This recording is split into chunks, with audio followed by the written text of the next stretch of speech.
बिस्मिल्लाहिर्रहमानिर्रहीम अल्लाहुम्मा सल्ली अला मुहम्मद व अला आलि मुहम्मद व बारिक व सल्लिम अलैहि.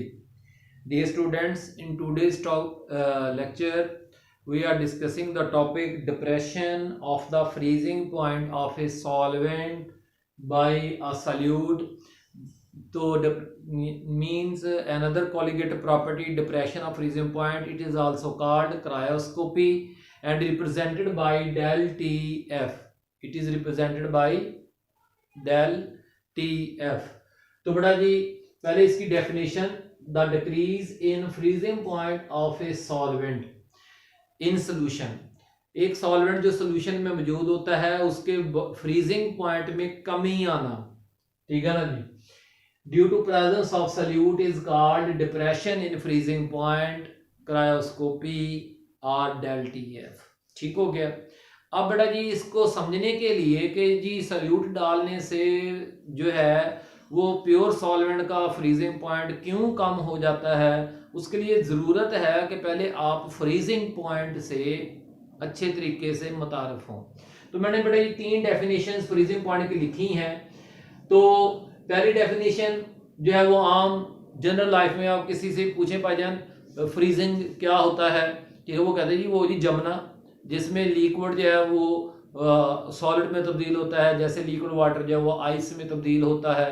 तो the temperature at which liquid changes into solid state, वो टेम्परेचर जहां पे कोई भी लिक्विड जो है वो अपनी सॉलिड स्टेट में तब्दील हो जाता है, उस टेम्परेचर को फ्रीजिंग पॉइंट हम आम लाइफ में कहते हैं.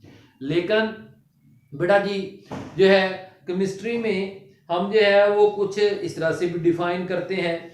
द फ्रीजिंग पॉइंट जो है definition number 2, the temperature at which liquid and solid states of a substance, एक सब्सटेंस के 2 फिजिकल स्टेट्स लिक्विड और सॉलिड को एग्जिस्ट करते हों, इकट्ठे पाए जाते हों, उस टेम्परेचर पे जहां पे वो इकट्ठे पाए जाते हैं उस टेम्परेचर को क्या कहते हैं, फ्रीजिंग पॉइंट.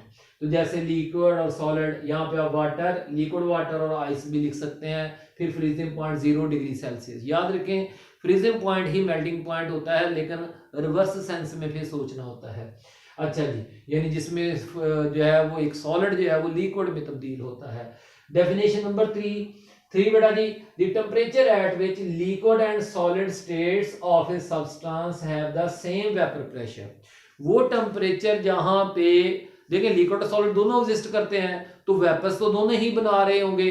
तो जो वो वेपर्स बना रहे होंगे वो उन वेपर्स का जो वेपर प्रेशर होगा वो किसका होगा, लिक्विड का भी होगा, सॉलिड का भी होगा. तो इसलिए हम फ्रीजिंग पॉइंट की एक डेफिनेशन नंबर 3 आपके सामने ले हैं, जो असल में आज हमारे काम की डेफिनेशन है.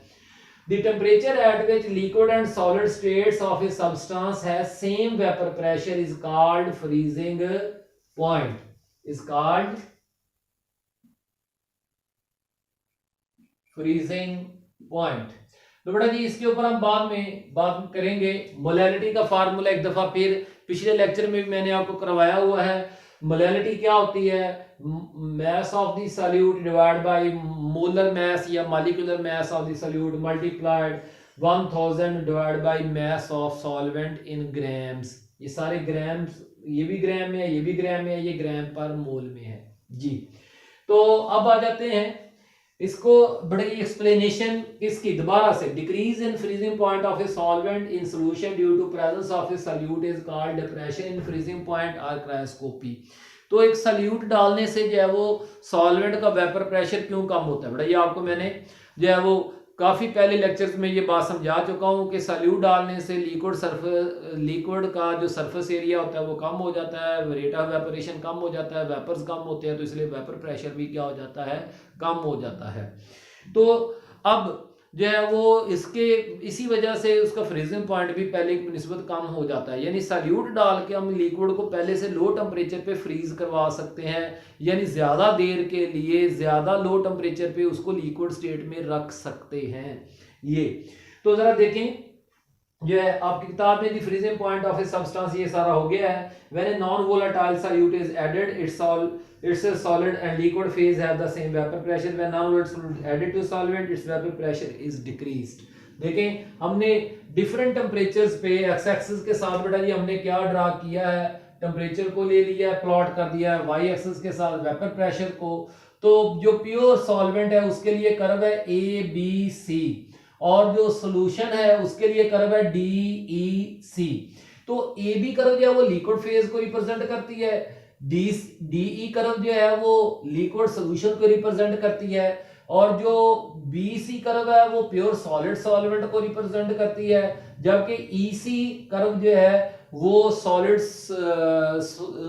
सोल्यूशन को रिप्रेजेंट करती है।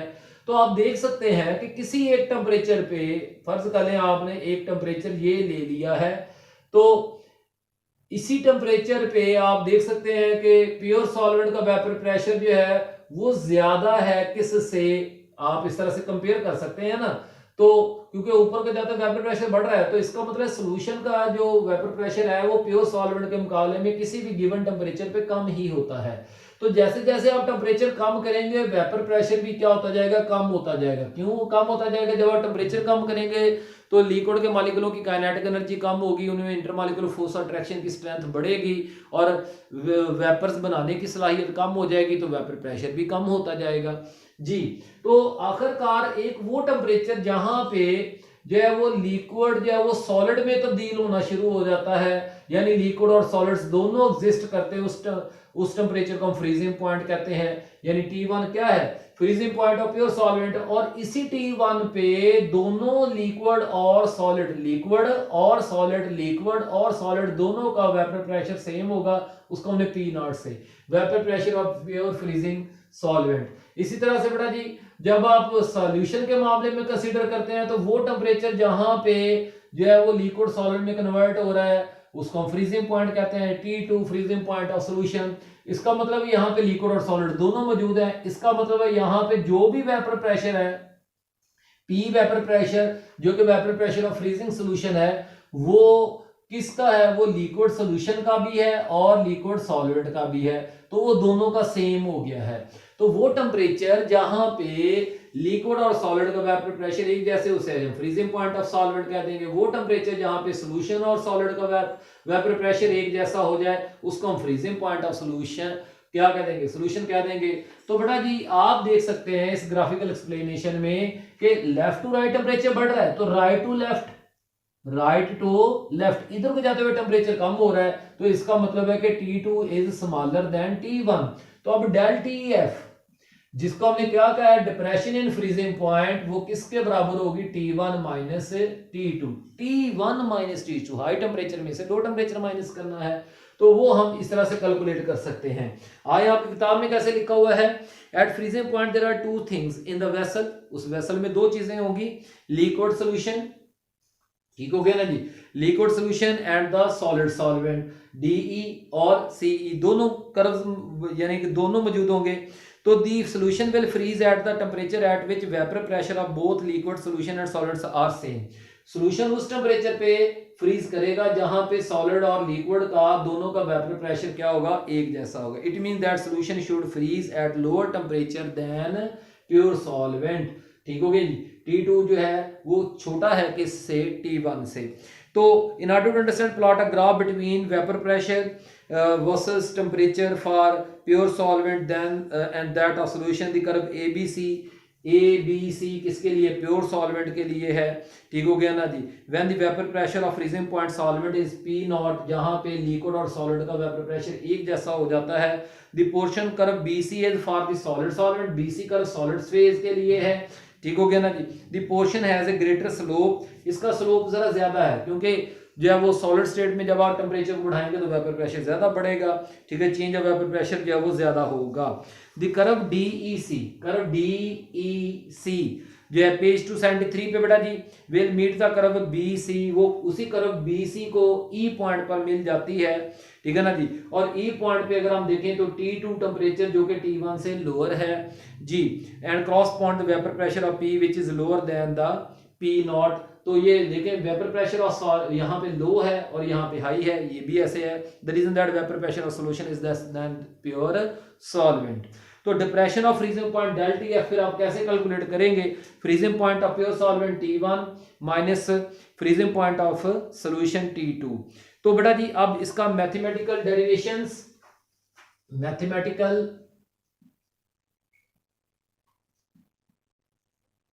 डेरिवेशंस अब हम करते हैं कि कुछ इस तरह से कि हमें देखिए जितना ज्यादा आप सॉल्यूट डालते जाएंगे वेपर प्रेशर उतना लो होता जाएगा। तो del T F directly proportional to M, तो del T F is equal to K F into M. तो ये के एफ क्या चीज है, ठीक हो गया ना जी। के एफ क्या है जी, के एफ जो है वो क्रायोस्कोपिक कांस्टेंट, प्रोपोर्शनलिटी कांस्टेंट तो है ही है, लेकिन इसको क्या कहते हैं, क्रायोस्कोपिक कांस्टेंट और molal freezing point constant, molal freezing point constant भी कहते हैं। तो बेटा जी आप जरा देखें तो जो है ये हमारे पास फाइनल इक्वेशन बन गई है। तो अगर हम जो है वो इस फाइनल इक्वेशन में डेल टी एफ जो है is equal to K F into M, तो ये यहां से मैं क्या करने लगा हूं, molecular mass determination, molecular mass determination of solute जो है of non electrolyte non volatile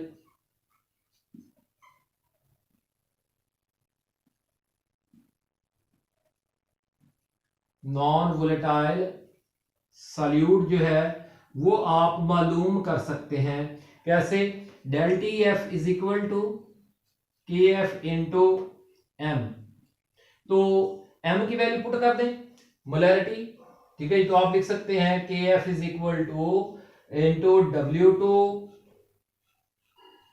multiply 1000 divide by M2 multiplied W1, M की वैल्यू में पुट कर दी। तो M2 मालूम कर लें, M2 किसके अब बराबर हो जाएगा भाई, M2 आप इधर भेज रहे हैं तो KF से फिर डिवाइड कर दें किसको, डेल टी एफ को, ठीक हो गया ना जी। बाकी same to same W2 multiplied 1000 divide by W1। तो इस फार्मूला से आप जो है molecular mass determination of non electrolyte non volatile solute कर सकते हैं।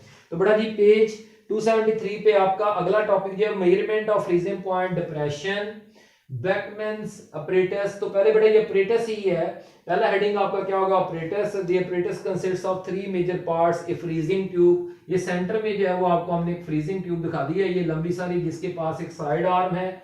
तो इट कंटेन्स ए सॉल्वेंट और solution and is fitted with a stirrer and Beckmann's thermometer जो है।